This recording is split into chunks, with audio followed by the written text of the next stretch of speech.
안녕하세요, 동아프입니다. 이전 영상에서 우리는 원하는 버스를 갈아탈 수 있다는 것을 알았습니다.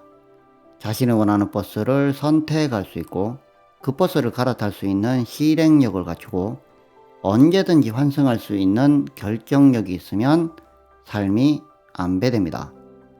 하지만 자신이 원하는 것을 알 수 없다면 원하는 버스를 선택할 수가 없습니다. 그렇다면 과연 어떻게 해야 하면 자신이 원하는 것을 알 수 있을까요? 많은 사람들이 원하는 것을 잘 모른다고 생각하지만 실제로는 알고 있을 가능성이 높아요. 실제로는 소망을 이루는 방법을 모르면서 소망 그 자체를 모른다고 생각을 합니다. 소망을 이루는 방법을 모르는 것과 소망을 모르는 것은 별개 문제예요.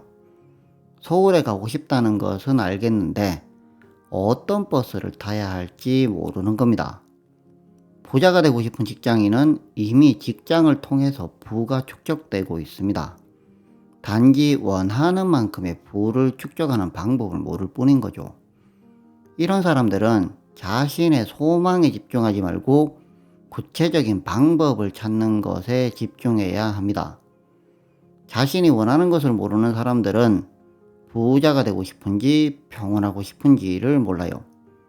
자신이 스트레스를 받아서라도 계속 돈을 벌고 싶은 건지 아니면 돈을 덜 벌어서라도 그 스트레스에서 벗어나고 싶은 건지를 모르는 사람들입니다. 대부분이 자신이 원하는 것을 소망이라고 생각을 하거든요. 그래서 자신이 소망하는 부의 수준, 원하는 집, 원하는 사람 등을 떠올리고 그것을 끌어당기기 위해 시각화를 반복합니다. 하지만 실제로 원하는 것은 소망이 아니라 욕구 충족이에요. 소망과 욕구는 같은 것 아닌가요?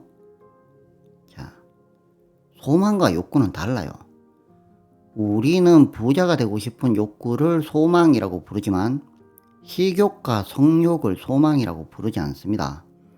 대부분 소망을 이루면 욕구가 충족된다고 생각을 하지만 소망을 이루어도 욕구가 충족되지 않는 경우가 많아요. 소망이 이루어져도 욕구가 충족되지 않으면 여전히 불만족을 느낍니다. 10년만 일하면 1000억을 계좌에 입금해주는 회사가 있어요. 그런데 그 돈을 1000년 후에 찾을 수 있다면 누가 이 회사에서 일을 하겠어요? 우리에게 필요한 건 계좌에 입금된 1000억이 아닙니다. 그 돈으로 자신의 욕구를 충족하면서 누리는 만족감이에요. 우리가 원하는 것은 소원이 아니라 자신의 욕구를 충족하는 겁니다. 자신이 원하는 것을 진심으로 알고 싶다면 소망이라는 단어를 욕구로 대체해야 합니다. 소망은 외부에 있고 욕구는 내부에 있어요. 소망하면 떠오르는 것은 돈, 좋은 집, 좋은 직업, 좋은 배우자 뭐 이런 것들이잖아요. 이런 대상들은 대부분 외부에 존재하고 그 대상을 얻어야만 만족감을 느낍니다. 그래서 과정보다는 결과에 더 집중하게 되어 있어요. 하지만 욕구는 내부에 있기 때문에 충족하는 과정에서도 만족감을 느낄 수가 있습니다. 제가 만약 세계적인 베스트셀러 작가 이것에만 집중을 하면 그것이 되어야만 의미가 있거든요. 하지만 작가가 되고 싶은 욕구에 집중을 하면 글을 쓰는 행위만으로도 욕구가 충족이 돼요. 그래서 출간제의가 들어와도 행복하고 출판사를 차려도 행복합니다. 소망은 아직 달성하지 못했지만 욕구는 그 과정에서 충족이 되기 때문이에요. 욕구에 집중하면 과정에서도 만족감을 느낄 수가 있어요. 100억대 자산가만 목표로 삼는 사람들은 직장을 다니면 대부분 불만족을 느낄 가능성이 높습니다. 왜냐하면 직장을 다니면서 100억대 자산가가 되는 게 쉽지가 않기 때문이에요. 하지만 부를 축적하고자 하는 욕구에 집중하면 월급만 받아도 부는 축적이 됩니다. 그래서 제가 행복한 직장 생활을 하고 있는 거예요. 회사는 저에게 매우 유용한 재화 창출 수단입니다. 우리가 집중해야 하는 것은 소망이 아니라 욕구예요.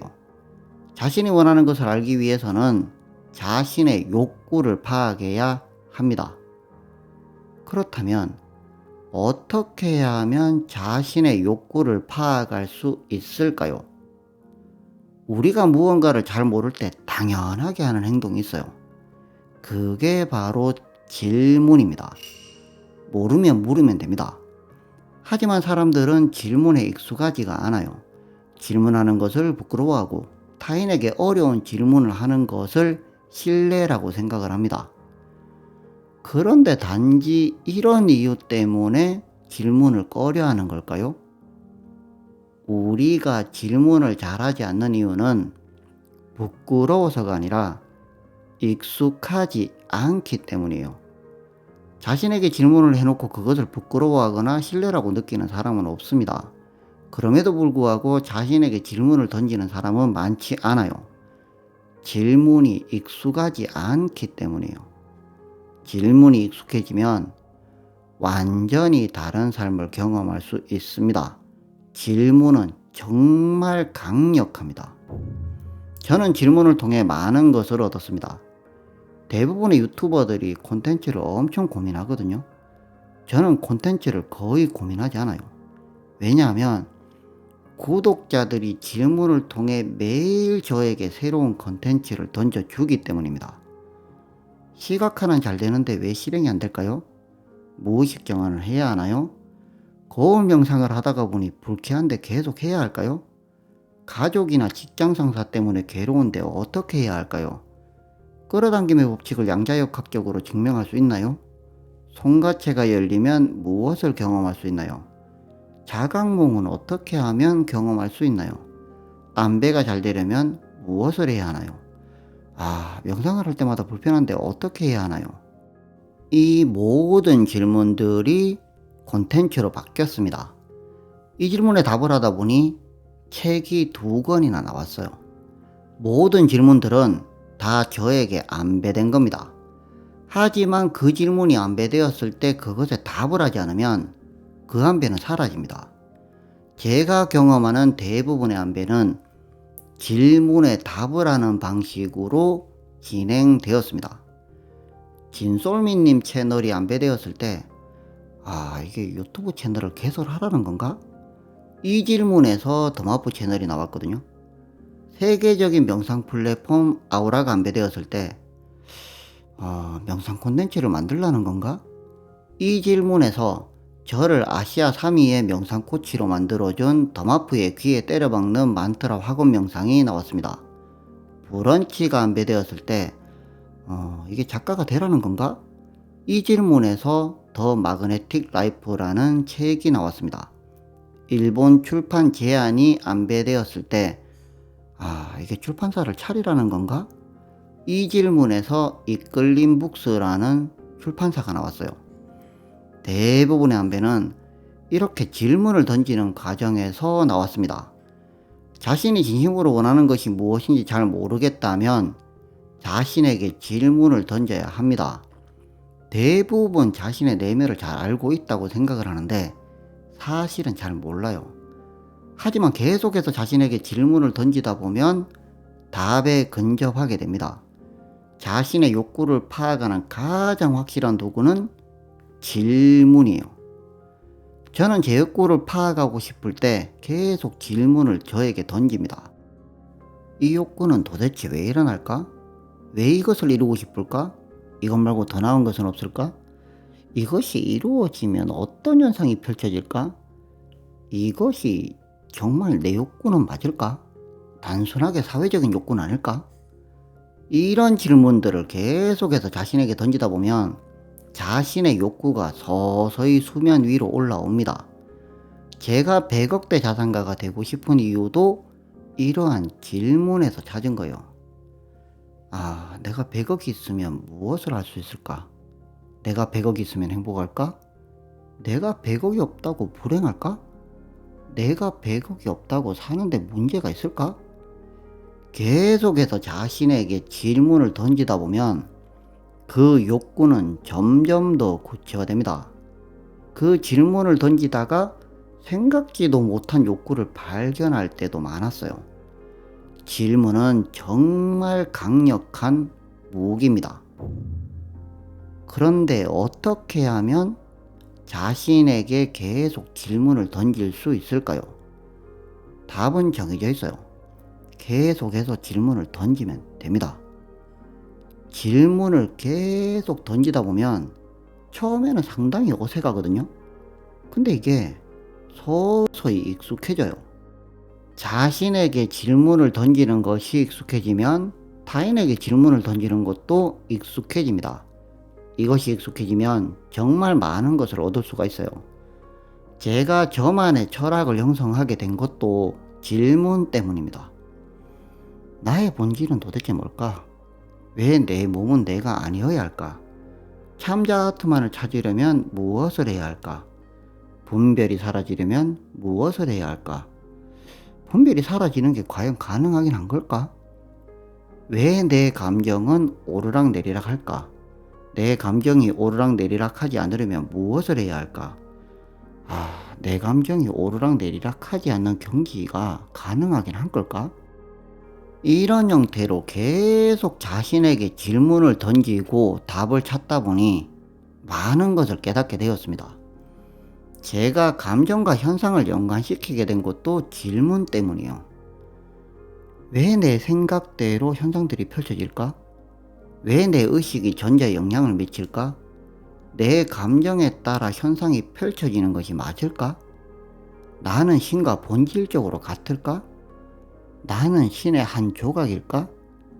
이런 질문들이 꼬리에 꼬리를 물다 보니 그 답을 찾기 위해 양자역학, 철학, 불교 같은 것들을 공부하게 되었습니다. 질문에 답을 찾다 보니 지식이 필요했어요. 답을 찾고자 하는 욕구가 강해지잖아요? 공부를 하게 됩니다. 억지로 하는 게 아니에요. 자연스럽게 하게 되어 있어요. 그렇다면 과연 저는 지식을 통해 답을 찾았을까요? 답은 찾지 못했습니다.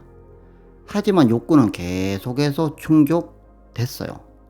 답을 찾고자 하는 소망은 이루지 못했지만 답을 찾고자 하는 욕구는 충족되고 있다는 걸 깨달았습니다. 정말 답을 찾고자 한다면 우리는 꼬리에 꼬리를 무는 질문들을 계속 자신에게 던져야 합니다. 우리는 자신에게 계속 질문을 던지면서 욕구를 파악할 수 있어요. 그렇게 욕구를 파악하다 보면 다양한 가능태라는 버스가 생겨요. 그리고 자신에게 맞는 버스로 갈아탈 수 있습니다. 이때부터 무한한 가능태의 문이 열립니다. 우리가 수많은 질문을 통해 자신의 원하는 것을 발견을 해도 실행이 안 되는 경우가 있거든요. 원하는 것을 알아도 실행이 안 되는 이유는 크게 두 가지예요. 원하는 것을 이루기 위해 실행할 것이 너무 많거나 아니면 원하는 것은 알겠는데 무엇부터 실행해야 될지 모르겠거나. 자, 원하는 것을 찾았는데 실행할 것이 너무 많거나 무엇부터 실행해야 될지 모를 때에는 과연 어떻게 해야 할까요? 이것에 대해 다음 시간에 심도 깊은 이야기를 나누어 볼까 합니다.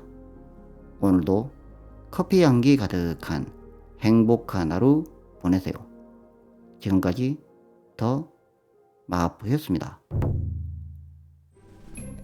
구독, 좋아요, 알람 설정까지 더 자석이 될 당신과 함께합니다.